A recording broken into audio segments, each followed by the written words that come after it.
School থেকে দার্জিলিং ঘুরতে নিয়ে যাচ্ছে, আমার সব বন্ধুরা যাচ্ছে, আমিও যাব কিন্তু। একদম নয়। বড় হও, অফিসে কাজ করো, তখন যাবে বন্ধুদের সাথে ঘুরতে। তোমাদের মতন বয়সে আমরা কোথাও যেতাম না। যাও এখন গিয়ে পড়তে বসো। মা আমি চললাম, অফিসে জন্য দেরি হয়ে যাচ্ছে বুঝলে। ও, একটা দরকারি কথা বলতেই ভুলে গেছি, আজকে ফিরতে একটু দেরি হবে। কারণ নেক্সট উইক আমাদের অফিস কালিগরা সবাই মিলে আমরা গোয়া যাবার প্ল্যান করেছি। তো ওই আর কি, সব কিছু কনফার্ম করা, একবার সব ঠিক আছে কিনা দেখা, সেই সবের জন্য একটু দেরি হবে। ঠিক আছে, তুমি চিন্তা করবে না। এই শোন শোন শোন, দেরি হবে মানে? আজকে তোকে তাড়াতাড়ি ফিরতে হবে। ছেলে বাড়ির থেকে তোকে দেখতে আসবে, পাকা দেখা ছেলে? আছে। সেটা আবার কোত্থেকে আসলো? তোর বাবার বন্ধুর ছেলে, সব কথা ফাইনাল হয়ে মানে গেছে। হ্যাঁ, আজকে সিরিয়াসলি? দেখতে আসবে তোকে। আমাকে না জানিয়ে তোমরা আমার বিয়ে ঠিক করে ফেললে? এতে তোকে বলার কি আছে? আমাদের বিয়েও আমার বাবারাই ঠিক করে দিয়েছিল, আমরা কিছু জানতেও পারিনি।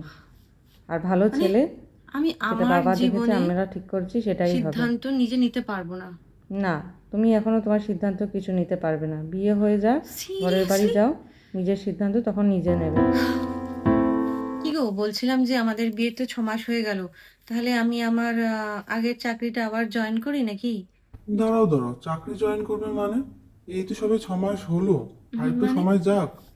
তুমিই তো বলেছিলে যে বিয়ের 6 মাস পর থেকে আমি আবার চাকরিতে জয়েন করতে পারবো। হ্যাঁ বলেছিলাম, কিন্তু বিয়ের আগের পরিস্থিতি আর এখনের পরিস্থিতি সম্পূর্ণ আলাদা।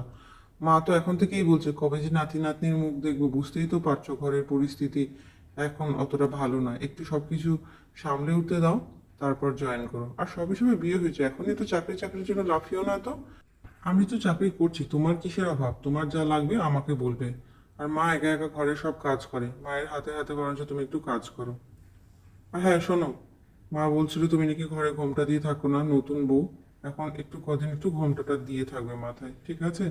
নাহলে বুঝতেই তো পারছো, ঘরে আবার অশান্তি হোক, এগুলো আমার ভাল লাগে না। শাশুড়ি মা, আমি আসলাম। আজকে রাখির দিনে আমার মেয়েটা বিদেশ থেকে আসছে, আর তুমি হ্যাঁ কোথায় আমি জানি যাচ্ছ? তো, ননদিনী আসছে। আসলে আজকে তো রাখি আর 15ই আগস্ট একই দিনে পড়েছে। আর আজকে বাবার স্কুলের অনুষ্ঠান আছে, আপনাকে আমি দুদিন আগে বলেছিলাম না যে আজকের আমি যাব অনুষ্ঠানে। আমার বয়স হয়েছে, এই বয়সে তোমরা কখন কি বলো অত কি আমার মাথায় থাকে?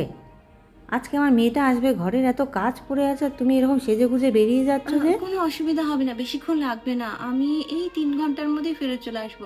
আসলে এবছর রাখিটা পড়ে গেছে তো, আর অনাথ আশ্রমে কিছু ছোট ছোট বাচ্চা আছে যাদেরকে আমি প্রতি বছর রাখি পরাই।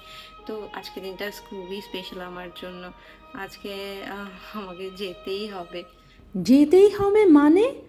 হায় হায় হায়, তুমি আমার কথার অবাধ্য হচ্ছ।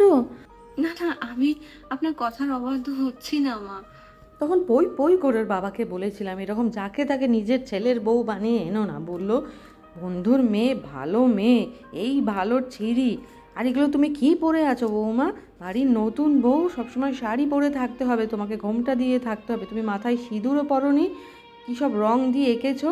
ছি ছি ছি, লজ্জায় তো আমার মাথা কাটা যাচ্ছে। তাড়াতাড়ি ঘরে যাও, গিয়ে শাড়ি পরো, এইসব মুখে যা রং চং মেখেছো তোলো।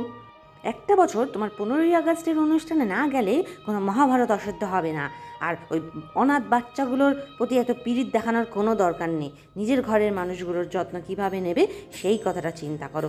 তাড়াতাড়ি যাও, গিয়ে ঘরের কাজ করো, রান্নাটা বসাও। আমার মেয়ে জামাই এক্ষুনি চলে আসবে কিছুক্ষণের মধ্যে।